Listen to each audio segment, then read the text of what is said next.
पूरे भारतवर्ष में ऑनलाइन और डिजिटल मार्केटिंग ने जहां देश के व्यापार जगत में एक क्रांति स्थापित किया है, वहीं दूसरी ओर ऑफलाइन और मेन मार्केटिंग ने भी इससे काफी प्रभावित हुई है। यही वजह है कि ट्रेडिशनल मार्केटिंग से जुड़े लोगों, खासकर all India mobile retailer association ने इसे लेकर आपत्ति जाहिर की है और कहा है कि मेन लाइन बिजनेस प्रभावित हुआ है और इसके लिए सरकार को विचार करने की जरूरत है। एसोसिएशन के अध्यक्ष ने यह भी बताया कि इसे लेकर हमने सरकार को भी अवगत कराने का काम किया है और ज्ञापन दिया है। मीडिया से बातचीत के दौरान उन्होंने कहा कि ऑफलाइन बिजनेस भी ग्राहकों को बेहतर उत्पाद मिलते हैं। हम ग्राहकों को बेहतर उत्पाद देने के लिए तत्पर हैं। इस मौके पर क्या कुछ कहा है एसोसिएशन के अधिकारियों ने, आइए सुनते हैं। मैं कैलाश लखानी, एमरा का founder chairman.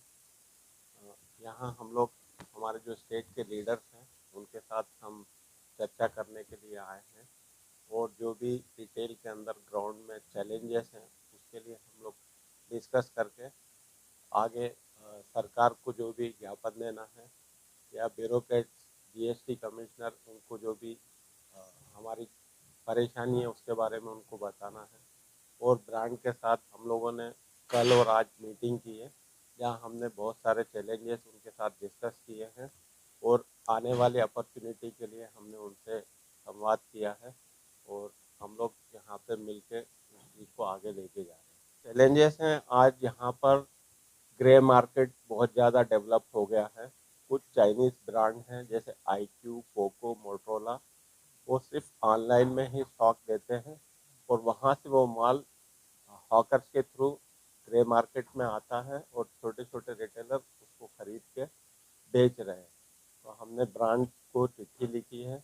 Even last week हमने जो वाणिज्य और कॉमर्स मिनिस्टर हैं पीयूष गोयल जी, उनको भी एक चिट्ठी लिखी है और ट्वीट भी किया हम लोगों ने, और टाइम टू टाइम हम उनको रिप्रेजेंटेशन देते हैं। ये ग्रे मार्केट से आज स्टेट के कर का बहुत सारा नुकसान हो रहा है।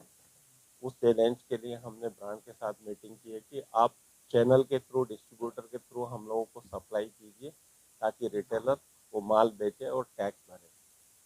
सर देखिए, ट्रांसपेरेंसी की जब बात आती है कि हम लोग टेक्नोलॉजी बेचते हैं, बेसिकली ये प्रोडक्ट आज की डेट में आप लोग भी टेक्नोलॉजी के बूते पे ही आज सब कुछ रिकॉर्ड कर रहे हैं, क्विकली आप लोग भी अपनी न्यूज़ को पहुँचाएं।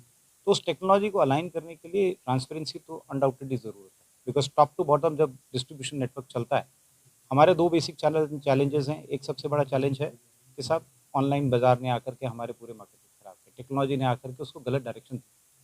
और सिमिलरली हमारे रिटेल व्यापार के अंदर ऐसी स्थिति बन गई कि उधर से जो प्रोडक्ट आकर के, जैसा कैलाश सर बता रहे थे आपको भी, उन्होंने एक डिफरेंशियल ट्रीटमेंट शुरू कर दिया, बिना अपने ब्रांड, अपने प्रोडक्ट को एक्सक्लूसिव बेच कर।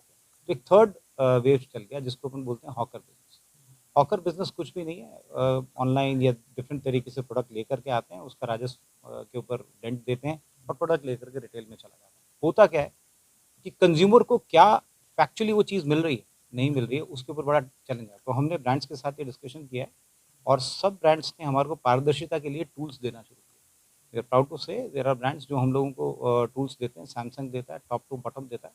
पुराना ब्रांड है तो ऑब्वियसली वो देता आ रहा है। आज की डेट में शाओमी और रियलमी भी एक्टिवली उस काम को कर रहे हैं। कुछ ब्रांड्स हैं जो कहीं न कहीं लैग कर रहे हैं, लेकिन they are also working on technology, जिससे हमारा रिटेल व्यापार पूरा फ्लो देख सके, कहाँ से प्रोडक्ट चला और कहाँ पहुँचा और उसके पश्चात कंज्यूमर तक किस तरीके से पहुँचा। ऑनलाइन वालों के चैलेंज को एक्सेप्ट करके कैसे आगे बढ़ेंगे? सर हम ऑनलाइन को चैलेंज नहीं मानते। आपको ऑनलाइन के चैलेंज है, तो चैलेंज को एक्सेप्ट तो करना पड़ेगा कि हाँ। देखिए सर, दो चीज़ें होती हैं। कैलाश सर ने जैसे आपको बताया, एक तो गवर्नमेंट रोल प्ले करता है और एक ब्रांड रोल प्ले करता है। तो ब्रांड का जब पॉलिसी होता है उसके ऊपर डेफिनेशन रन होती है। आज की डेट में ब्रांड्स का फोकस ऑनलाइन की तरफ था, बिकॉज वो वहाँ पे बर्निंग करके प्रोडक्ट को काट करके बेचते हैं। तो उसका डैमेज क्या हो रहा है रिटेल इंडस्ट्री, उससे पूरा हाइजीन खराब हो रहा है। इवन ब्रांड्स के ऊपर भी नेगेटिव। तो they have also started understanding that जो हम लोगों ने रिलेशनशिप बनाया उसके बूते पे हम लोग ग्राउंड रियलिटीज़ दे पा रहे हैं। हम कैटलिस्ट हैं। कैटलिस्ट का काम अच्छे प्रोसेस को तेज करना और बुरे को स्टॉप करना। और तो इसमें मैं ये ऐड करना चाहूँ, मेन लाइन के अंदर बिल्कुल नहीं है। आज भी 80% कस्टमर मेन लाइन में आके मोबाइल खरीदता है और उसको हम गारंटी के साथ सस्ते में मोबाइल देते हैं। इसलिए आज 10 साल से फ्लिपकार्ट, अमेज़ॉन या जो भी ऑनलाइन कंपनी है उसके बावजूद कस्टमर टच एंड फील के लिए मार्केट में जाता है, उसको उसको ऑनलाइन का प्राइस उसके मोबाइल में दिखता है, लेकिन हम उससे भी कम प्राइस में उसको देते हैं एक्सपीरियंस के साथ, और उसका डेटा ट्रांसफ़र करते हैं, उसका पुराना फ़ोन खरीद के सामने सामने उसको अच्छी कीमत पे प्रोडक्ट देते हैं। तो ऑनलाइन का जो चैलेंज है वो सिर्फ एक्सक्लूसिव प्रोडक्ट जब ऑनलाइन पे रहता है और मेनलाइन पे नहीं रहता तभी होता है। उस चीज़ के लिए हम लोग सरकार के साथ और ब्रांड के साथ लगातार संवाद कर रहे हैं, और हम कोशिश कर रहे हैं कि एक्सक्लूसिविटी बंद हो। एक्सक्लूसिविटी बंद होगी तो कंज्यूमर का फ़ायदा है। सिर्फ एक प्रोडक्ट जो आपके हाथ में ऑनलाइन में अवेलेबल है और मेन लाइन में नहीं है, तो वो किसी भी प्राइस में वहाँ पे सेल करेगा, उससे कंज्यूमर का नुकसान होगा। हम कहते हैं कि लेवल प्लेइंग फील्ड होना चाहिए, प्रोडक्ट ऑनलाइन में होना चाहिए, मेन लाइन में होना चाहिए, फिर कस्टमर डिसाइड करे कि उसको ऑनलाइन में खरीदना है या मेन लाइन में। 80% कस्टमर आज भी मेन लाइन को भरोसा करते हैं क्योंकि उनको टच एंड फील मिलता है। तो हम कोई चैलेंज नहीं मानते हैं, जो चैलेंज है, जो लूप होल्स का वो इस्तेमाल करते हैं, उसी से जो थोड़ा बहुत चैलेंज आता है उसके लिए हम सरकार से लगातार संवाद कर रहे हैं।